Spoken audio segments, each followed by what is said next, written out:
Ravi de faire cette petite introduction. Je suis Gilles Poirieux. J'ai fait la préface du livre. Voilà. Et pourquoi je l'ai faite?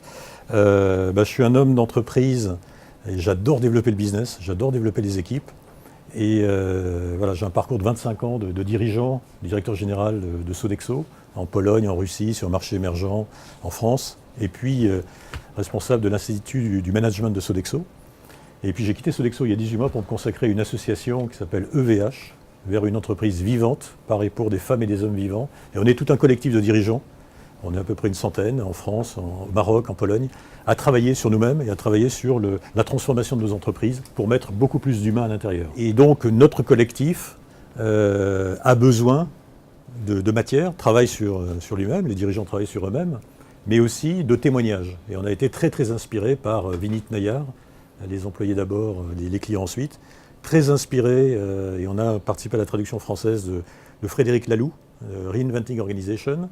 Et puis quand j'ai vu le manuscrit et quand Dominique Gibert m'a gentiment proposé de le lire en avance et de voir si je pouvais faire une préface, j'ai adoré et j'ai vraiment pensé que ça pouvait faire un point d'ancrage pour casser un peu plus d'archaïsme qu'il y a dans beaucoup de sociétés. Moi, je trouve que le bouquin apporte des réponses très opérationnelles au désengagement qu'on voit dans les entreprises aujourd'hui. Toutes les structures qui sont quand même un peu archaïques dans nos entreprises.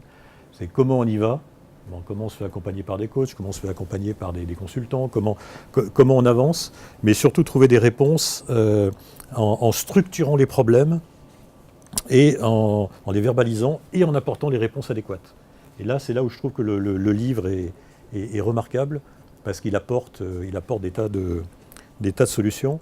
Moi, j'ai toujours été dans ma vie professionnelle soucieux de me dire comment je vais chercher la moindre parcelle d'intelligence de chacun dans l'entreprise. Alors c'était en Pologne, c'était en Russie, c'était sur des territoires difficiles où les gens ne sont pas habitués à collaborer, à partager, qui attendent que le chef décide de tout. Mais je trouve que c'est intéressant de se dire plutôt que tout le monde soit désengagé, comment on fait pour aller chercher l'intelligence de chacun, quelles clés on met en œuvre pour comprendre ses émotions, les émotions des collaborateurs, et pour les mettre dans un monde tous acteurs. Marilène, à vous, pourquoi ce livre, pourquoi ce temps pour présenter l'ensemble de ces nouveaux concepts? Merci infiniment. Merci d'être là. C'est fabuleux d'être un auteur de Diathéno. Carrément fantastique. Merci Gilles. Concernant ce livre, donc c'est mon premier livre de business. Bon, j'ai écrit beaucoup de papiers, de blog posts, beaucoup de white papers. Et c'est sur un sujet qui m'intéresse depuis que j'ai commencé ma première boîte. Donc j'ai été CEO de boîte de tech. J'ai toujours eu donc des employés et j'étais pas du tout branchée RH. Et en fait, je le suis toujours pas. Pour moi, on n'est pas branché RH, on pense infrastructure humaine comme on pense infrastructure technologie. C'est-à-dire que ça fait partie du corps de la société. Le statut des employés m'a intéressé vraiment totalement dès le début pour une quantité de raisons. Quand j'ai commencé ma première boîte, comme j'étais normalienne, philosophe, tout quoi, sauf business, tout le monde m'a dit « mais tu te rends pas compte, tu connais pas la compta, tu connais pas les finances, tu connais pas ci, tu connais pas ça ». Bon, ce sont des choses qu'on apprend quand même très facilement. C'est pas du rocket science. Et personne ne m'a dit, mais comment tu vas faire pour trouver des gens? Comment tu vas traiter tes employés? Et au contraire, ce que j'ai noté dès le début, c'est que les gens étaient méfiants vis-à-vis des employés. Et ça, je n'ai pas aimé, parce qu'il ne m'est pas venu à l'idée qu'on créait des boîtes sans les gens. J'ai considéré ça dès le départ comme quelque chose de vital, parce que je ne connaissais pas l'industrie, je ne connaissais pas la technologie, je ne connaissais pas le monde du business. Du coup, j'ai appris à écouter mes employés et surtout des gens qui étaient les employés de mes clients. J'ai appris par capillarité, par osmose, de façon extraordinaire. Donc, il ne m'est jamais arrivé de penser que les employés, ce n'était pas important. Ça a toujours été pour moi la clé de voûte des sociétés, parce que tout le reste, on l'apprend. Dès le début, je pense d'avoir enseigné la philo, une matière difficile, ça m'a permis de comprendre que je devais mériter le respect de mes employés. Et donc, je devais en fait m'installer dans une sorte de syntonie. Je parle dans mon livre d'attunement. Je devais essayer d'abord de comprendre qui ils étaient. Et j'ai eu la chance, en fait, de rencontrer beaucoup de gens intéressants, parce que comme j'étais ouvert aux gens intéressants, j'en ai trouvé. Et j'ai appris énormément d'eux. Parce que, par exemple, lorsque j'ai commencé à expliquer ce que c'était qu'une base de données relationnelle, on parle des années 80, qui savait ce que c'était qu'une base de données relationnelle? Personne. Hein. Les gens ne comprenaient pas très bien ce que je voulais dire. Puis j'ai vu que des gens qui allaient devenir mes employés commençaient à essayer de paraphraser ce que je disais. Et ce que je me suis aperçu, c'est qu'ils m'inspiraient pour le message de la société. Et c'est là que j'ai vraiment compris que quand on crée une boîte, on doit décider que ses employés sont des évangélistes.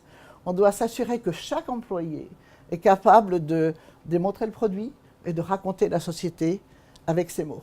Effectivement, c'est comme ça que j'ai peut-être pu débaucher l'évangéliste du Macintosh, qui était Guy Kawasaki. Et ce qu'il y avait d'intéressant, c'est j'ai vraiment compris, je n'aimais pas l'expression évangéliste, c'était trop religieux pour moi.